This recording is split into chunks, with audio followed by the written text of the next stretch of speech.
لا كلش ሩታለች እንዴ አረለ ወጪ ይቀር እንቆቅልሽ ምን አቅልህ ሁለት አሸንጉሊት ተናዶ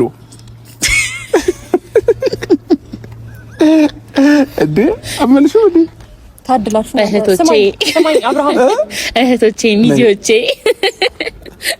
አንቺ ጀመር ትችያለሽ እሺ ሚዜ ኦኬ ቀጥይ ገላፈጥ አይደብርም እንዴ እሺ ሰማኝ አብርሃም ላይ ደስታ ሲኖር እንዲ ነው አዎ ይው ከውስጥ የሆነ የመነጨ ደስታ ሲኖር አዳምጠኝ እኔ ለፍቅር አንተን የሚያስደስት ከሆነ እኔ ለፍቅር ሚዜ በሆን ደስ ይለኝ ነበር ግን ደግሞ እኔና ሩታ ሚዜ ሆነን ማለት ሙሽራው እኔና እሷ ነው ልንመስል የምንችለው ገባ እሷ ሚዜ ሆናለች ከመልክም መሰሉልኝ ከመልክም አንፃር እኛ ሙሽራ እንዳንመስል ብዬ ነው እንጂ እንዳናሳፍርሽ ብዬ የኔ ብስኩት አንዳው ማለት ነው ማፈር ካለባት ፍቅርዬ ነች ልንገርሽ ከእና ውድድሩ የተመረጥኩት እኔ ለማንኛውም ለሞራልሽ ተጨንቀን ነው እንጂ ከሚመጥነሽ ሰው ጋር ሚዜ ብታደርጊ ጥሩ ነው ወይ ችግር የለም አቃለ ከሚመጥነኝ በታች እንደመረጥኩ አቃለሁ ግን ደግሞ ይሁን እድሜም አለ ምናምን ብዙ ነገር አለ መዘርዘር አያስፈልግም ይሄ ደግሞ እኛ ደግሞ የኛ ባህል አይደለም አይ እኔ በጣም ግራ ይገባኝ በኋላ አይደለም እናንተ ሚዜ ናችሁና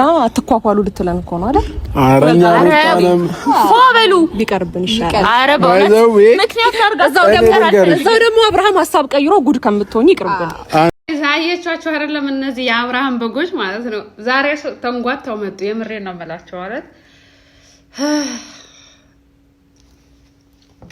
ተንጓተው መጡ ዛሬ ራስ አይቷቸዋታል አይደል ሩታና ሄርሜላ እኔም እላችሁ የምር አሁን ማለት ምንድነው የሚባለው ይሄ የሆነ ነገር አሰርቶባቸዋል ጋይስ አይመስላችሁም ማለት ነው በሚባሉ ቁጥር እየተንጓተቱ የሚመጡ ለምን ይመስላችኋል የምሬ ነው የምላችሁ የሆነ ነገር አስደርጎባቸዋል አብርሽ ማለት ብድሩን እየከፈለ ነው ምናምን ነገር እና እነዚህ ሁለት ማለት ነው የአብርሃም በጎች ኦኬ ከአብርሃም ጋር ከስሙ ተመሳሰለባቸው አይደለ እነዚህ የአብርሃም በጎች ልበላቸው እኔ ለኔ የአብርሃም በግ ብያቸዋለሁ ሩታም ሄርሜላ ለምን መሰላችሁ እንደዚህ ያልኩት ወደ ተነዱበት ምን አንድ ካሜራማን ወደኛ አድርገው ራሳችሁ ስለጨረሰናችሁማ አትዩ ተገኙ ባሉበት አሁንኛ የራሳችሁን ፕሮግራም እንቀጥል ማለት እንግዲህ እነሱም ይሄዳሉ አይሄዱም የሚል ካሜራማን የሚቆም ይሄ ማለት ምንድነው በራሳቸው አይምሮ የማይጓዝ ማለት ሰው በሚላቸው ብቻ ነው የሚመሩት ማለት ነው አይታችኋል እና እነዚህ አሁን ሴቶች በምን ቃል እንግለጻቸው ምን አይነት ስም እናውጣላቸው እኔ የአብርሃም በጎች ብያቸዋለሁ ሄርሜም ሩታም የምሬ ነው የምላችሁ በዚህ ልክ እንደዚህ እየተዋረዱ አደባባይ ላይ እየተሰጡ እንደዚህ የበታችነት ስሜት እንዲሰማቸው እያደረጓቸው ተመልሰው የሚመጡ እነዚህ ምን እንበላቸው እናንተ እስኪ ስም አውጡላቸው እኔ የአብርሃም በጎች ብያቸዋለሁ እኔ ብያቸዋለሁ የምሬ ነው የምላችሁ እና እስኪ እናንተ ደግሞ ስም አውጡላቸው የሆነ ነገር በሏቸው እንጂ ጋይስ ለኔ አሁን ግራ እየገባኝ ስለሆነ ነው ማለት ኑ ሲባሉ የሚመጡ ሄዱ ሲባሉ የሚሄዱ ቆሙ በቃ እዚህ ጋር ሲባሉ የሚቆሙ እና ምንድነው የሚባለው በእናታችሁ ለሚዜነት ነገ የሆነ ፕሮግራም ያዘጋጀና ነው ሲላቸው ራሱ ይሄዳሉ የምሬ ነው ማለት ማለት የዘፈን ዳርዳሩ እስከስካናው ይላል ያገሬ ሰውና የሆነ ነገር ማድረግ ፈልጎ ነው አሁን ለዛ ትምህርት እየሰጣቸው ወይ ማስጠንቀቂያ ገብቷቸዋል የሆነ ነገር ላደርግ ነው እና ለዛ ዝግጁ ነው እያላቸው ያለው ኦኬ ገብቷቸዋል ለዛ ነገር ዝግጁ ነው ራሳችሁን አዘጋጁ ነው እያላቸው ያለው ይሄ ማለት ምንድነው የሆነ ነገር አዘጋጃለሁኝ በዛን ሰዓት እጠራቸዋለሁ ይመጣሉ አይመጡም ይሄ ለነሱ ትቶላቸዋል እኔ እንደተረዳሁት ቆነና ነገ የእንትና የማንች የምትባለው የፍቅር 100K የገባችበትም ሆነ ለደቷም ኤኒቲንግ የሆነ ነገር ያዘጋጅና ኑ ይላቸዋል የዛኔም ተንጓተው ሊሄዱ ነው ገብታችኋል አይደለም እና እናንተ በዚህ ልክ እንደዚህ የሆናችሁበት ምክንያት ብናቅ ደስ ይለን ነበር እኛ ምናልባት እግዚአብሔር ፈቅዶ ነገር አፍቃሪ ከሆነን ወይም ደግሞ እንደዚህ አንድ ወንድ ላይ ሙጥኝ ካልን ሙጥኝ የሚያስብል ነገር ምንድነው ብለን እንድን ያደርገናል እንማርበታለን ገብቷችኋል ደግሞ አንዳንዴ ቀረጻ ስታረጉ ቦታም እየቀያየራችሁ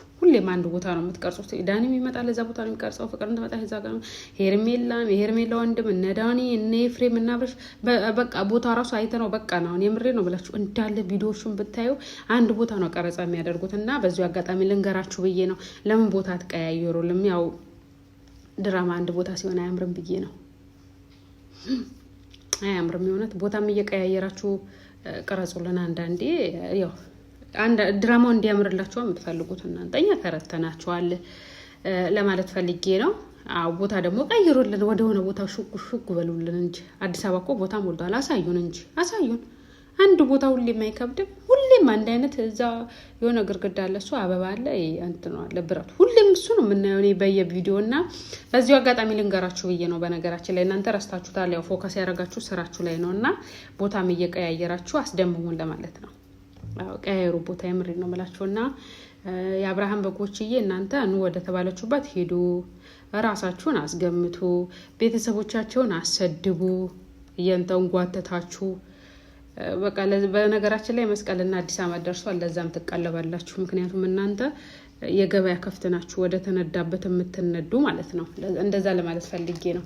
ይህ ባይሆን እናንተን ወደ ተባለችበት አትመጡም ነበር። የበታችነት ስሜት እንዲሰማችሁ፣ ሴትነታችሁን እንድጠሉ እያደረጓችሁ ሚዲያ ላይ እንደዚህ ተንጓታችሁ ባትመጡ ኖሮ ነበረ።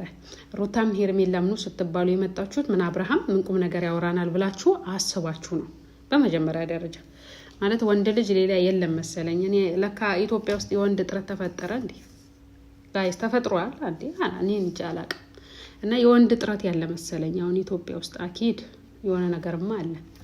ባይሆን እንደዚህ አይሆንም ነበር። ፈልጉልን እስቲ ለኛ። ለነገሩ እኛ እዚሁ ባለንበት